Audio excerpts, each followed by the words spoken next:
Good afternoon. So guys, today is delivery day again. Chill lang muna tayo, chill. Wala kasi magawang wala kasi magawa sa bahay ko, delivery muna tayo.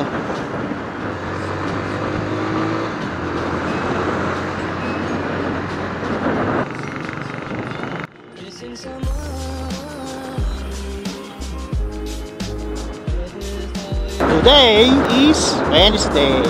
So ayun no. Wala akong sabi. Wala akong maisip na content. So ayun guys, pupunta ako ng alas 6. Magdi-deliver lang ako. Dapat kanina, nag-vlog ko na rin sana sa bayan. Kaso medyo kailangan natin ng privacy sa mga customer. Chill lang muna tayo. So nung last first episode ko nung motovlog, hindi ko na-expect na marami pala kami rito mga nagbo-motovlog sa Maribeles. Siguro mga nasa 6, siguro more than 10 na, para sure. Nagulat ako, di lang din pala ako yung pinanganak dito na motovlogger sa Maribeles. Marami din pala kami. Marami kami magkakapatid. So yun, sa mga gustong sumali sa mga gusto mag motovlog or may motovlogger na siya, mismo motovlogger na. Tanya si Jazz Moto. Yun, aking kaibigan na si Jazz Moto. Kwento ko lang sa inyo mga ka-align sa nangyari sa amin ni Jazz Moto. So si Jazz Moto is hindi ko talaga siya kakilala or kamag-anakan. So nung time na yon, yun nga, nag-umpisa na ako mag-vlog. FB, nakita ko mga video. Nakita ko yung vlog niya. Yung nag-ride siya sa sa Baseco ba yun? Oo, tama, sa Baseco. Ngayon, kinanta ko siya. Sabi ko, nagmo-motovlog ka pala. Yun, hanggang sa nagka-relationship na kami kaibigan. Ano ka nasisira, ulo? Kaibigan. Yun, nakita ko siya. Nag-usap-usap kami. So ako na sabi ko, bro, bakit hindi tayo gumawa ng GC natin para sa mga nagmo-motovlog dito sa Maribeles para ma-meet natin isa't isa. So yun, gumawa siya. So shoutout kay Moto Jazz, si Boss Beans. Hindi ko naman talaga na-expect na ganun kami pala karami rito. Kala ko siguro ako dalawa lang, siguro ganun. So ang araw ngayon is, pagbablog ko ngayon is October 28. So medyo natagalan ako sa pag-upload. The reason why is sa mga nagmomoto, ayaw ng mga nagmomoto vlog o mga nagmagawa ng vlog is yung malakas ang ulan, maulan. Yun ang number 1 na ayaw ko para sa akin. Malakas ang ulan. So hindi mo talaga makikita yung daan. Hindi ka rin makapag-vlog ng maayos kasi nga pangit ang unang-una yung view. Kita mo, umuulan na malakas, masyadong lalo na rito pag uulan na malakas dito sa zigzag road, halos di mo makita yung daan, talagang di mo siya makikita. Karamihan talaga ng mga mga motorista rito, yung mga 4 wheels, mga malalaking trailer truck is karamihan dito pag malakas ang ulan, may na-aksidente. Kahit hindi naman umuulan, may na-aksidente. So ayaw naman din natin na mangyari. Siyempre, tao din naman, ayaw ko din mangyari. Ayun ang number 1. Number 1 din yun sa mga nagmo-motovlog, malakas ang ulan.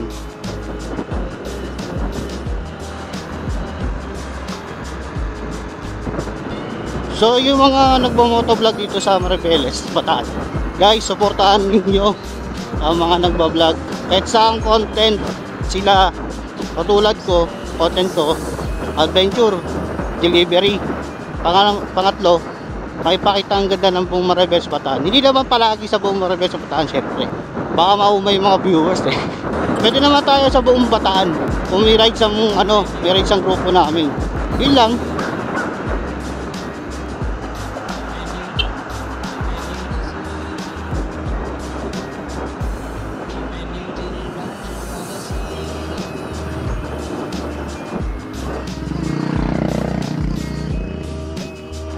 Dito na ako sa alas 6.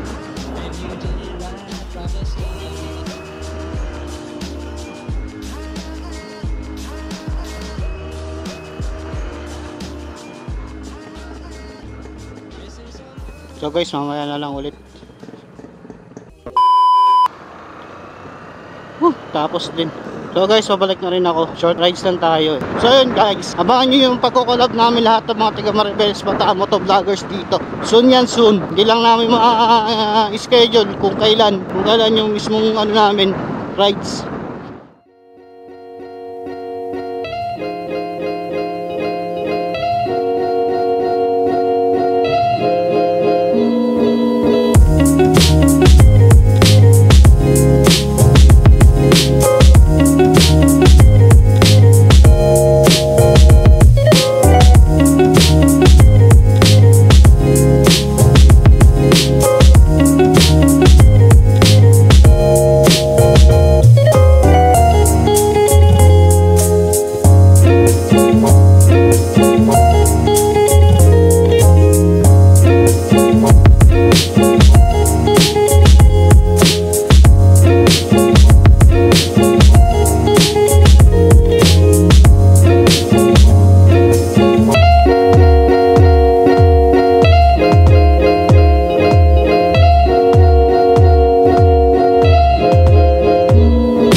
Shoutout kay ate.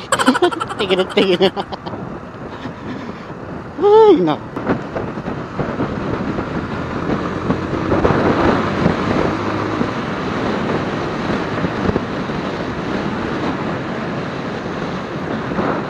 Shoutout to you, ate.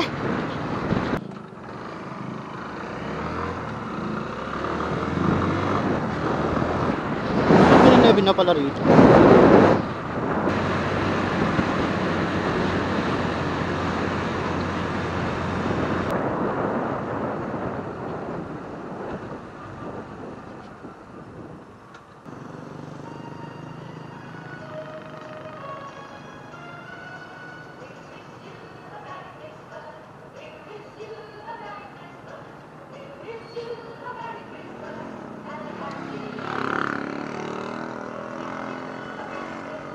Nangangamoy Pasko ah. Nangangamoy Pasko.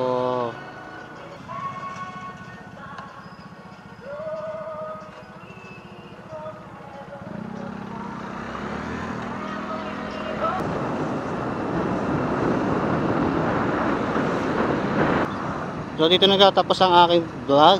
Mag-subscribe na kayo and pindutin nyo na ang bell button. Pindutin nyo na rin ang notification bell. Lagi kayong update sa aking video. Nagpapaalam, Mr. Box Simple. Peace!